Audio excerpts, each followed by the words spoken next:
कि जो पार्वती मैया के हाथ के पसीने से जो प्रकट हुआ था अंधकासुर, एक दिन बालकों के साथ खेल रहा था तो सभी बालक उससे कह रहे, अरे तू अंधा है, इतना कुरूप है, तेरा तो जन्म लेना ही बेकार है, और तू राज्यपाट का अधिकारी तो है नहीं, क्योंकि राज्यपाट का अधिकारी तो वही है जिसके दोनों आंखें हो। और भैया मैं तो ये मानती हूं कि भले ही बाहर की आंखें न हो, भले ही बाहर की आंखें न हो, लेकिन अंदर की आंखें होना बहुत जरूरी है।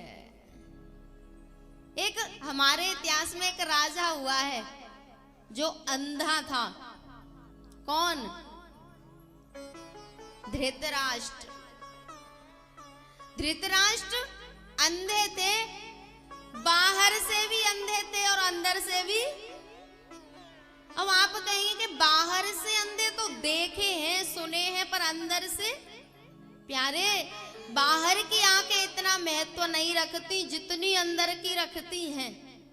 जिनके बाहर के चक्षु नहीं है ना, कोई बात नहीं, लेकिन जिनके अंदर की फूटी हुई है, ज्ञान की आंख जिसकी फूटी हुई है, वैराग्य की आंख जिसकी फूटी हुई है, वही असली अंधा है।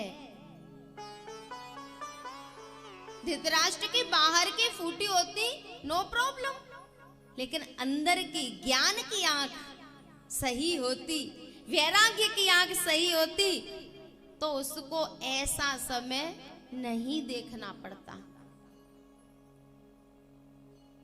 आप सोच रहे होंगे कैसे नहीं देखना पड़ता? अरे जिसके यहाँ स्वयं भगवान श्री हरि शांति दूत बन के आए हों और फिर उनकी बात ज्ञान और वैराग्य की आंखें खुली होती तो धृतराष्ट्र सुन लेता, लेकिन वो तो अंधा था, बाहर से भी अंधा और अंदर से भी अंधा। बाहर से तो चक्षु फूटे हुए थे, लेकिन अंदर से मोह का अंधा था। जब भगवान आए थे ना, तो दुर्योधन ने भगवान से कहा, बोले केशव, हम सुई की नोक के बराबर भूमि बिना युद्ध के नहीं देंगे।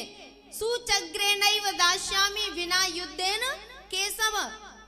तो धृतराष्ट्र को कहना चाहिए था कि दुर्योधन, तू तो राजा नहीं है और अभी युवराज पद पर भी तुझे बिठाया नहीं है, फिर किस अधिकार से तू इस बात को कह रहा है कि पांडवों को सुई की नोक के बराबर भी भूमि बिना युद्ध के नहीं देंगे? इस बात का निर्णय तो मैं करूंगा कि क्या देना है और क्या नहीं देना, क्योंकि राजा मैं हूं। लेकिन प्यारे, मोह में अंधा था धृतराष्ट्र, और इसी वजह से महाभारत का युद्ध हुआ। यहाँ पर भी ये जो अंधकासुर है ना, इसको बालक कह रहे हैं कि तू अंधा है, तुझे राज्यपाट नहीं मिलेगा।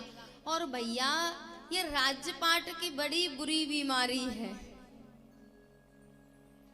इतनी भयंकर बीमारी है कि इस राज्यपाट को पाने के लिए तो जैसे ही बच्चा पैदा होता है ना, और 3 साल का हो जाता है कि नहीं मुझे नहीं पता, पर 3 साल का होता है तभी से उसकी मैया उसके दिमाग में एक फंक्शन डालती है कि बेटा पढ़ लिख जाएगा ना तो फिर बहुत बड़ा आदमी बनेगा, बहुत पैसे वाला बनेगा।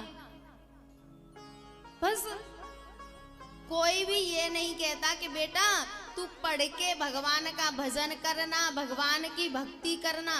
हाँ, ये कहते पढ़ के तेरी नौकरी लग जाएगी और फिर तू बहुत बड़ा आदमी हो जाएगा। माता पिता लकने बुलावहे, उदर भरे सोई धर्म सिखावहे। अच्छा एक बात बताओ, हम चाहे कितने ही पैसे वाले हो जाएं, कितने ही पढ़े लिख के बड़े आदमी बन जाएं, कितनी भी योग्यता हो जाए, लेकिन ईमानदारी से सही बात बताना,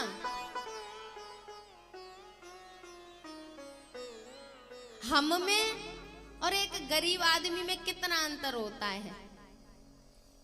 वो भी भोजन करता है और हम भी भोजन करते हैं, वो भी वस्त्र धारण करता है और हम भी।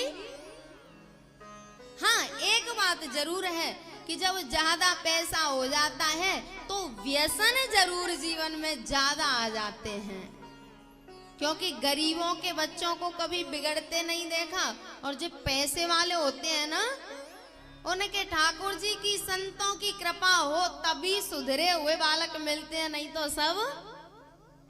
क्यों? क्योंकि उनकी माताओं ने यही सिखाया है, उदर भरहि सोई धर्म सिखावहि।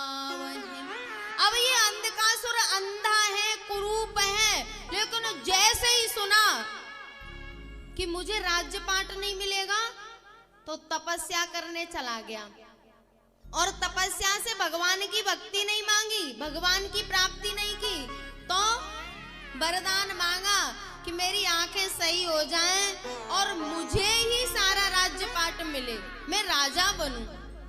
भगवान ने वरदान दे दिया, ठीक है भैया